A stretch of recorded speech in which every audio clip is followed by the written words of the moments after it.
आदाब नाज़रीन, तेलंगाना में दोबारा लग चुका है लॉकडाउन और इस लॉकडाउन के दौरान कौन सा कारोबार खुला रहेगा और कौन सी दुकानात को खुले रहने की इजाज़त होगी, ये तमाम तफसीली रिपोर्ट के साथ हम दोबारा हाजिर हो चुके हैं। दोस्तों, जैसा कि आप जानते हैं कि ईद सिर्फ 2 दिन के बाद है और 2 दिन पहले ही तेलंगाना गवर्नमेंट का फैसला आ चुका है कि तमाम प्लेसेस ऑफ वर्शिप्स को, यानी कि जहाँ जहाँ इबादत गाहें हैं, उन तमाम इबादत गाहों को बंद कर दिया गया है। ये ऑर्डर क्लियरली जियो में मेंशन करके बता दिया गया है कि जितने भी रिलीजियस प्लेसेस होंगे उन तमाम को बंद कर दिया जाएगा और वहाँ पर किसी भी किस्म की गैदरिंग्स नहीं होगी। इसका मतलब साफ साफ यही है कि अब ईद की नमाज नहीं होगी मसाजिद में, ये जियो यही बताता है। इसके बाद अगर आप देखेंगे तो जो बस सर्विसेज है TSRTC की हो या फिर सेटविन की हो या मेट्रो रेल हो, इन्हें सिर्फ 6 बजे से सुबह 10 बजे तक ही ऑपरेट करने की इजाज़त होगी। इसके बाद इन्हें ऑपरेट करने की इजाज़त बिल्कुल नहीं होगी।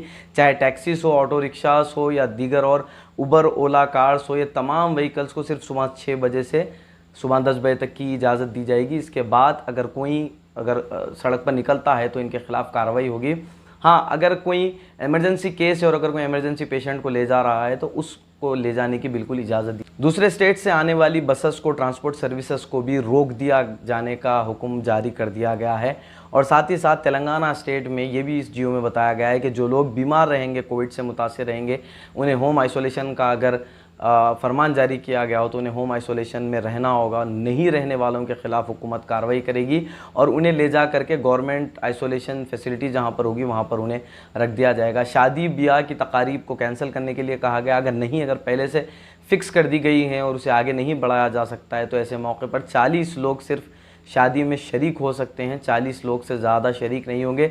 इन 40 लोगों को भी कोविड-19 के प्रोटोकॉल्स को फॉलो करने होंगे, मास्क पहनना होगा, सोशल डिस्टेंसिंग का ख्याल रखना होगा और वहीं पर मरने वालों के पास सिर्फ 20 लोग को शामिल होने की इजाज़त दी गई है। गवर्नमेंट ऑफिसर्स और प्राइवेट ऑफिसर्स को एक फरमान जारी किया गया है इस जियो में और बताया गया है कि आपको सैलरीज और वेजेस पूरे देने होंगे। आपके पास कोई भी एम्प्लॉयर काम कर रहा हो या डेली वेजेस पर हो या सैलरीज पर हो, उसे इस लॉकडाउन के पीरियड में सैलरी पे करनी होगी, वेजेस पे करने होंगे और अगर नहीं करेंगे तो उनके खिलाफ़ भी हुकूमत कार्रवाई कर सकती है।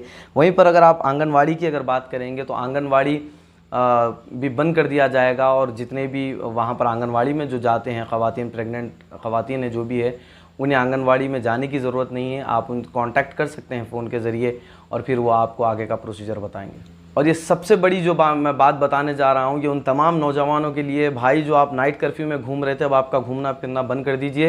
हुकूमत ने इस जियो में फरमान जारी किया है और बताया है कि जगह जगह पर चेक पोस्ट लगाए जाएंगे ताकि लॉकडाउन को ठीक तरीके से लोग फॉलो करें। हर जगह पर चेक पोस्ट होगा और आपको याद होगा कि फिर पुलिस का आपके साथ क्या रवैया रहेगा। तो इसमें हमें थोड़ी बहुत एहतियात बरतने की भी ज़रूरत है। अब आते हैं कि कौन से जो इस्टेब्लिशमेंट्स है वो खुले रहेंगे। जैसा कि बहुत सारे लोग हमें सुबह से पूछ रहे हैं कि कौन से बिज़नेस खुले रहेंगे। अब आइए देखते हैं वो तफसीली रिपोर्ट।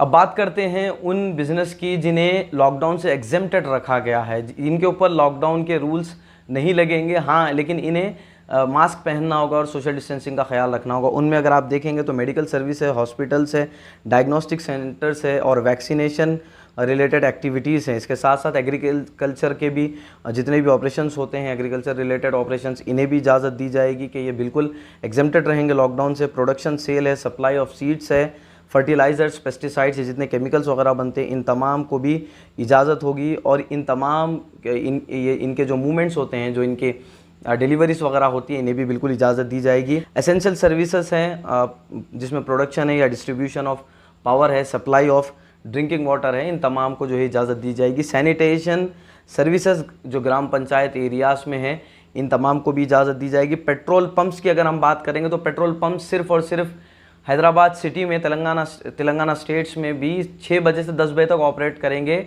और इससे हटके जो हाईवे पर जो पेट्रोल पंप्स होंगे उन्हें दिन भर खुला रखा जाएगा। लेकिन जो सिटी में होंगे या डिस्ट्रिक्ट्स में होंगे, इन्हें सिर्फ़ और सिर्फ सुबह 6 बजे से 10 बजे तक की परमिशन होगी। तो आप याद से इन औकात में जाकर के ज़रूर पेट्रोल फिल करवा लें, सिर्फ इन्हीं वक्त में।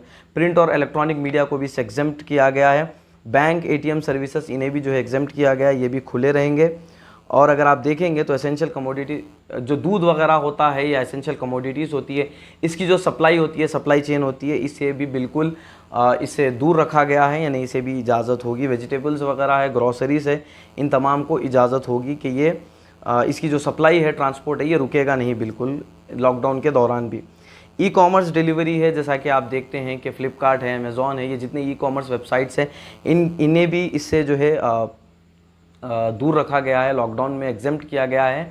और साथ ही साथ जो फूड वगैरह भी होते हैं, शायद हो सकता है स्विगी और जोमेटो को भी इसकी इजाज़त दी जाएगी शायद, क्योंकि इसमें लिखा तो वही गया है। IT और ITs जो होता है कि जैसा कि आप देखते हैं कि कॉल सेंटर्स होते हैं IT और ITs, तो इन्हें भी जो है एग्जेम्प्ट किया गया है। लेकिन हुकूमत ने ये भी बताया है कि अगर आप वर्क फ्रॉम होम करेंगे तो ये हमारे लिए बहुत बेहतर होगा। कंस्ट्रक्शन और प्रोजेक्ट एक्टिविटीज़ है, जैसा कि लेबर्स हैं जो गवर्नमेंट के जितने भी प्रोजेक्ट्स हैं वहाँ पर अगर हैं तो उन्हें बिल्कुल इजाज़त। सिनेमा हॉल्स, अम्यूज़मेंट पार्क्स हो या क्लब्स हो या फिर जिम्स हो, इन तमाम को हुकूमत ने स्ट्रिक्टली बंद करने के ऑर्डर्स दे दिए हैं और कल सुबह 10 बजे के बाद ये बिल्कुल भी काम नहीं करेंगे। तफसीली रिपोर्ट दक्कन डेली और हैदराबाद मीडिया टाइम्स और इन E99 एक्सप्रेस TV के लिए मैं हबीब मसूद।